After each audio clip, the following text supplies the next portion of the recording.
U.S. Championship I Quit match. Oh, you quit? See you later. Good night, everybody. John Cena versus Rusev. Not exactly a great match. I have not liked any of the matches these guys have had. Didn't think I would like this one. Didn't like it. Surprise, surprise. Took forever, and they acted like it was a goddamn last man standing match with all the time that they wasted asking people if they wanted to quit. I just didn't like it. I didn't like really anything about this. A couple spots were okay, but again, they had to do this stupid thing with the fireworks going off and the pyro part with an attitude adjustment. They had to do a makeshift change with the table spot because it got messed up. And, you know, I have really like nothing positive to say about this. Yeah, they looked strong. Fine. They looked strong months ago. No difference whatsoever. You know what? Well, I'll have to say about this match. It was twice as long as the Alberto Del Rio and Jack Swagger I Quit match at Extreme Rules a couple years ago. Look at it like this, Tony. That match was half as long as this match, and they probably filled that match with twice as many refs asking, "Do you quit?" So you can look at it like that. Both of these matches were solid, but we'll give you credit for one thing. The refs asking if they will quit is annoying as shit. The way they used to do it, or at least they do it the few times I was able to watch a I Quit match live in like the 2000s at least. No, it's just like the guy's like, "Hey, ask the guy if he wants to quit," and then you can't even hear the guy. Oh, you can barely hear the ref say it. So it really annoys me the way they do the I Quit matches now, where the ref holds the mic the entire time, and to me it ruins the match for the most part. So they need to fucking get rid of that if they plan on doing I Quit matches in the future, because that bugs me to no ends that they do this. So wait, you said that match was half the length of this one? The Alberto and Jack Swagger match? That was half the length of this one? I believe so. Well, wasn't this match like almost 30 minutes? I thought this match was like 10 seconds long because Rusev said I quit, like right at the beginning of it. And then there was just this big post-match beatdown. I don't know, it didn't make any much sense why that was going on. But yeah, this was like the shortest I Quit match ever. It was awesome. He really should have taken advantage of that. Just been like, oh, he said it. As far as what you're saying there, the I Quit matches I remember growing up, they did it completely different. The ref didn't do it. The wrestler themselves took the mic away from the referee and would ask the wrestler if he quits. Yeah, the best one I would reference is the Mankind The Rock one that they did at Royal Rumble. First off, just a fucking amazing match you have to watch just for the ending. But during this match, when they were going to ask him I quit, the wrestler would take the mic and be like, "Do you quit?" And say it was like Mankind asking The Rock, "Rock, do you quit?" The Rock wouldn't just be like, "No, I don't quit." Be like, "I'm gonna kick your fucking ass, jabroni." Yeah, and like I remember the first I Quit match I ever saw, which is also the first pay-per-view I ever bought, was the Judgment Day 2005, which would be JBL and John Cena, which is a great I Quit match. Second best, in my opinion.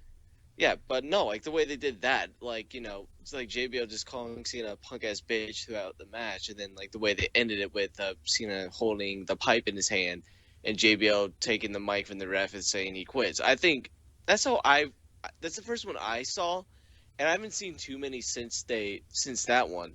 But to me, I feel like that is a perfect way to do it. And I have seen the Mankind, The Rock one. They need to go back to ways of that doing it. I don't know why they reverted to this way. Maybe this way is more PG in a way. They do. Thought it was that to me. But no, I just think Not to just go like on like memory lane about great I Quit matches, but you say that's the second best one, and I have to say my second best one would be I believe it was Eddie Guerrero and Rey Mysterio, where they just like strung Rey Mysterio up upside down like what do they call it, Tree of Woe, and he was just like beating on his knee with a chair over and over again. Eddie Guerrero? Was it Chavo? It was Chavo. It was Chavo. Okay, whoever it was. Spirit of Eddie Guerrero. It was fucking vicious. It was awesome. I love that shit. That must have been during that whole Dominic storyline. I kind of phased out that whole period. But yeah, I mean, you want to talk about good I Quit matches. I remember, was it at the Breaking Point pay-per-view that it was Cena versus Orton in an I Quit match? I don't remember that being too bad. I thought that was pretty solid. You want to talk about good I Quit matches? Wasn't this one. Yeah, that's for sure. It was so sanitized, I think, is the problem. Like, there was no reason that this really needed to be an I Quit match except for that. Sanitized? I thought it was covered in shit.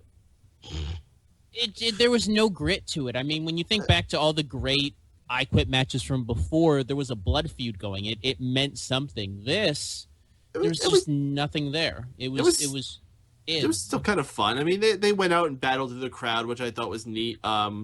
Cena throwing that piece of road equipment and Rusev like kicking over it into him, I thought was a really badass little spot there. The table not breaking was kind of unfortunate and made them look like goofs, but I don't know. I thought it was fun for what it was. A lot of people are like shitting on them for rehashing the ending with the ropes. But, you know, I think that's just the thing of us being longtime jaded fans where, like, again, like I said, I had friends over who are not huge wrestling fans. They've never seen that. And when they saw Cena wrapping that rope around his face like that, and even just seeing the rope, like, detach from the ring for them was like, whoa, look at that. That's fucking crazy. And, like, I get it a lot more when I saw that reaction from them. So I can't shit on it as much. See, I think it was the fact that it was John Cena doing it, considering the last time somebody really did that was John Cena. It was during the Umaga matchup, the street fight. Yeah, and Umaga had so many like similarities to Rusev that he was just another big chunky monster. See, I think another problem with that though is if he uses like a chain, that's something that has no give. The rope doesn't look like that hurts at all. Like Rusev's sitting there going like, "Oh fuck! Oh my god, this hurts so much more than a standard STF," and it's like, this does not look like this is painful. It's because it's across the face. If it was done in some other way, if it was like his neck, or, you know, if he had it like where he could actually pull Rusev back and he looked like his back was torqued too or something, it just looks like John Cena's kind of playing footsie with him, laying down on top of him, and he's got a rope that happens to be around his face. Oh, somebody got the finish. That's what they was trying to do. I was just incredibly I wouldn't even say disappointed, because I knew that I wasn't going to like this. I haven't liked any of these things with these two. I just don't think that they have good chemistry together. And that may be, because I don't think either of them are bad performers. People have been coming to the defenses of John Cena a lot more lately, and I think that's good. He deserves it. People are still giving Rusev lots of shits, and as much as it sucks that it looks like his time may be coming to an end, I think he really is a good performer. And I think as far as the stereotypical bad foreigner guy, I think he was very solid in that role. I think Rusev is the type of guy that he is good with somebody who can elevate him. And anybody that's on his level or lower, he's garbage. Yeah. I've never really been a big fan of him in a lot of different feuds. But he had some good matches with a couple people. And I don't really... With Big E, that was a really good feud for him. I don't remember for sure if I was too fond of that or not. But I remember liking his stuff with Jack Swagger. Well, people listening, go back in the archives and listen. Yep. The archives, I mean. Kalen, what did you think about Cena and Rusev? Well, first of all, there was really no need for them to do 4 pay-per-view matches in a row. I thought that was kind of excessive. This feud should have been over already.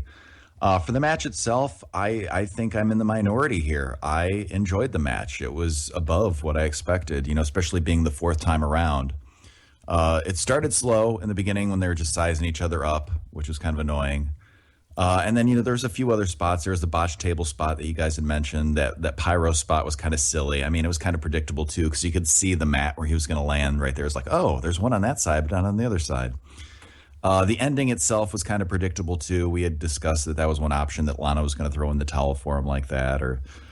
But it went on for quite a long time. I thought it told a good story throughout, and I was entertained for almost all of the match. They both ended up looking super strong and vicious. I really liked the spot with the rope. Like you said, we've seen it before, but it's a good spot.